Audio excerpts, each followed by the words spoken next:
ela teve a terrível decepção de sofrer essa tentativa de abuso de alguém do convívio familiar.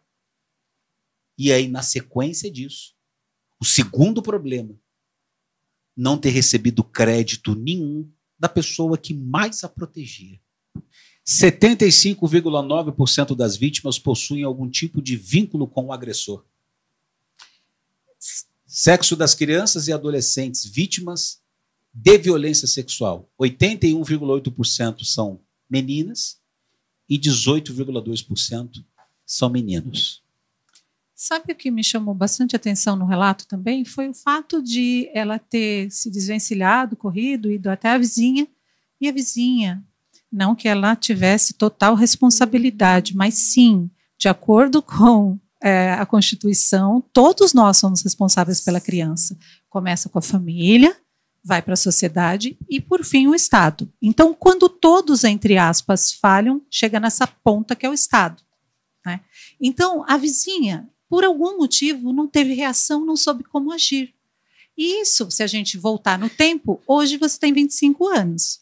Então, volta lá, quando tinha 8 anos, então era 2006. 2006, o ECA já tinha 16 anos. E ninguém sabia ainda como agir diante de uma situação dessa.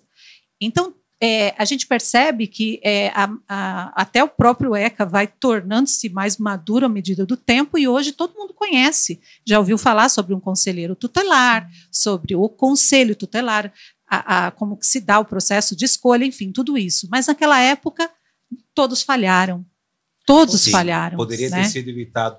A vizinha poderia ter tomado uma providência naquela isso, situação, então, que evitaria o trauma. Se nós tivéssemos no tempo, vivendo como hoje, sim, com tudo aflorado, conhecimento muito mais amplo, como poderia ter agido uma conselheira tutelar no caso da Catiane, se ela soubesse, evidentemente. Sim, porque, detalhe, até acrescentando na pergunta dela, naquele tempo, como poderia uma conselheira tutelar ter atendido o caso?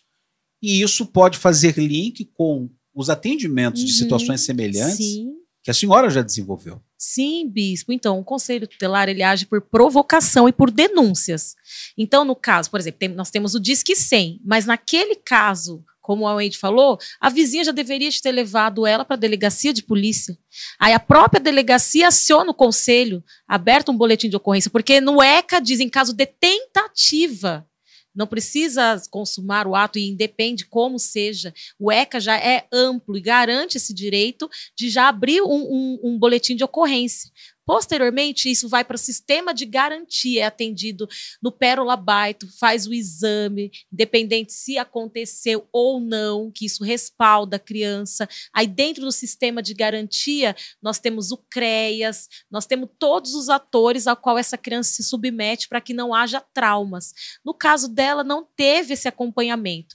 E o mais agravante foi a mãe dela ter duvidado, e isso é mais comum do que a gente imagina, porque às vezes a gente pensa, né, a figura materna tá ali para proteger, onde já se viu uma mãe, ela vai deixar a criança desprotegida? Então, muitas das vezes isso acontece, né, não no caso dela específico, mas estou generalizando, quando a mãe, ela depende, né, daquele companheiro, daquele familiar, e aí ela já fica com medo quando tem uma ameaça, e ela disse até um ponto comum, ciúmes, mas às vezes também tem adolescentes, como eu já acompanhei o caso, que a própria mãe já expulsou de casa por questão de competição com um companheiro, menina de 14 anos. E aí a gente tem que aplicar a medida protetiva.